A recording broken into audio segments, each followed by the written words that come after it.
High,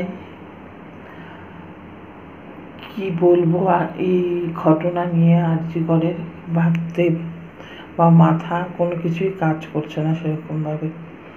পুরোপুরি বাকরুদ্ধ হয়ে গেছি যে এই রকম পাশবিক অত্যাচারের ঘটনাও ঘটতে পারে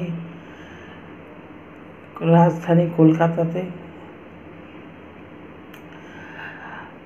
আগামীকাল ইন্ডিপেন্ডেন্স ডে, কতটা ইন্ডিপেন্ডেন্ট আমরা হতে পেরেছি মেয়েরা, ভাবতেও হাসি পায়।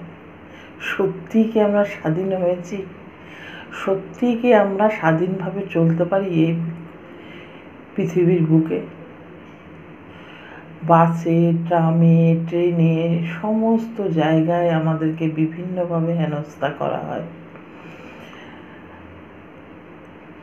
এই স্বাধীনতার কোন ধরনের স্বাধীনতা যেখানে নির্ভয়ার মতো এরকম পাশবিক ঘটনা ঘটে, যেখানে পার্ক স্ট্রিটে এরকম ঘটনা ঘটে, যেখানে হেতেল পার্কের মতো মেয়ের সাথেও এরকম ঘটনা ঘটে, যেখানে গ্রামে গঞ্জে না জানি কত এরকম ঘটনা ঘটে যেগুলো ধামাচাপা পড়ে যায়, যেগুলোর কোনো কি বলবো, যেগুলোর কোনো খবর হয়তো আমরা পাই না। কত কিছু আমরা শুনি, ছোট বাচ্চা, ছোট মেয়েদের উপরে তার বড় বয়স্ক লোকরা অত্যাচার করছে। আজ কলকাতা গর্জে উঠেছে। গর্জে ওঠার কারণ অবশ্যই আছে। গর্জে উঠলে পরে তবেই আমার মনে হয় মেয়েটি যদি সুবিচার পেতে পারে তবে পাবে। আজ মেয়েটি যদি সুবিচার না পায় তাহলে সত্যি কথা বলতে মেয়েটির আত্মার কিন্তু শান্তিও হবে না। মেয়েটি এইভাবে অত্যাচারিত হয়ে মারা গেছে। খুব ডিটেলসে না বললেও অল্প ডিটেলসে বলছি, যেভাবে মেয়েটির কলার বোন ভেঙে দেওয়া হয়েছে, যেভাবে তার হাতের আঙুলগুলোকে ভেঙে দেওয়া হয়েছে, নখ উপড়ে দেওয়া হয়েছে, গায়ে কাটা ছেঁড়ার দাগ, ক্ষত, কামড়ানো, এতেও ক্ষান্ত হয়নি এই যারা এই ঘটনা ঘটিয়েছে। তাদের এই পাশবিক খেলাতে এতটাই মত্ত হয়ে পড়েছিল যে তারা এতেও ক্ষান্ত হয়নি। শেষ পর্যন্ত তার যৌনাঙ্গতে ব্লেড দিয়ে কেটে দেওয়া হয়েছে। আর কত অত্যাচার হব আমরা? আর কত অত্যাচার করবে আমাদের? আর কত চুপ আমরা থাকবো? আমরা প্রতিবাদ করব, প্রতিবাদের গলা যেন সমস্ত জায়গায় পৌঁছায়, যেখানে যেখানে পৌঁছানোর, এবং দোষীদের চরম থেকে চরমতর শাস্তি যেন হয়।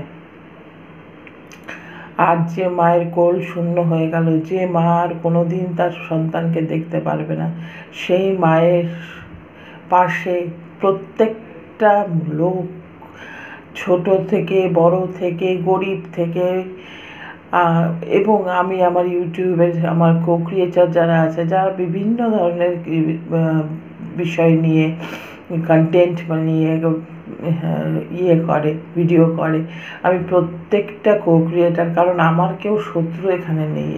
আমি সবার সাথেই আমার বন্ধুত্ব, আমি সবার সাথেই ঠিক মানিয়ে চলি। সুতরাং আমি সবাইকে রিকোয়েস্ট করব, হাত জোর করে আপনারা প্রতিবাদে সামিল হন, আপনারা প্রতিবাদ করুন। একটা করে অন্তত একটা প্রতিবাদী ভিডিও অন্তত নামান এই ধরনের পাশবিক অত্যাচারের বিরুদ্ধে।